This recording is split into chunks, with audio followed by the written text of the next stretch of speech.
નમસ્કાર મિત્રો, સ્વાગત છે તમારું મિત્રો હવામાનના તાજા સમાચારોની અંદર। તો મિત્રો આજે આપણે આજના આ વિડીયોમાં હવામાન વિભાગ દ્વારા મિત્રો મોટી આગાહીઓ કરવામાં આવી છે અને કયા કયા વિસ્તારોમાં કેટલો વરસાદ પડવાનો છે અને કઈ કઈ જગ્યાએ મિત્રો કેટલો વરસાદ પડી રહ્યો છે અને મિત્રો ઓગસ્ટ મહિનાને લઈ મોટી આગાહીઓ કરવામાં આવી છે, જેની માહિતી મિત્રો આજના આ વિડીયોમાં મેળવીશું। તો જે પણ મિત્રો આપણી આ ચેનલની અંદર નવા આવ્યા છે તે મિત્રોને ખાસ વિનંતી કરીશ કે ચેનલને મિત્રો જરૂરથી સબસ્ક્રાઇબ કરી લેજો।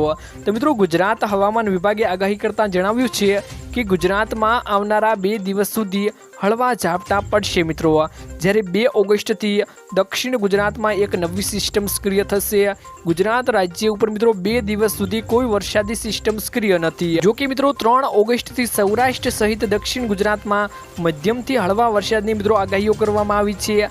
આવનારા મિત્રો 2 દિવસ સુધી દરિયાકાંઠાના વિસ્તારોમાં મિત્રો 40 થી 45 કિલોમીટરની પ્રતિ કલાકની ઝડપે પવન પણ ફૂંકાઈ શકે છે તેવી મિત્રો આગાહી વ્યક્ત કરવામાં આવી છે।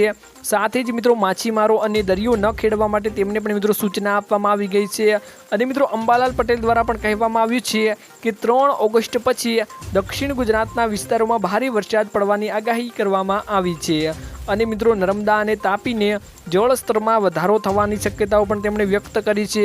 અને મિત્રો અંબાલાલ પટેલે વધુમાં કહ્યું કે 13 થી 15 ઓગસ્ટ મુંબઈ મહારાષ્ટ્રમાં ભારે વરસાદ પડશે, જ્યારે 16 થી 22 ઓગસ્ટ સુધી મિત્રો ગુજરાતમાં વરસાદ આવી શકે છે।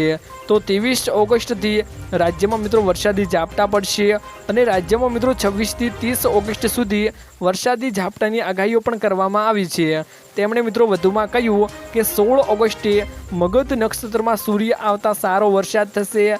સૂર્યનારાયણ ભગવાનનો આશ્લેષા નક્ષત્રમાં પ્રવેશ 2 ઓગસ્ટ 2024ના રોજ થઈ જશે મિત્રો, એટલે કે 2 ઓગસ્ટના રોજ શુક્રવાર છે।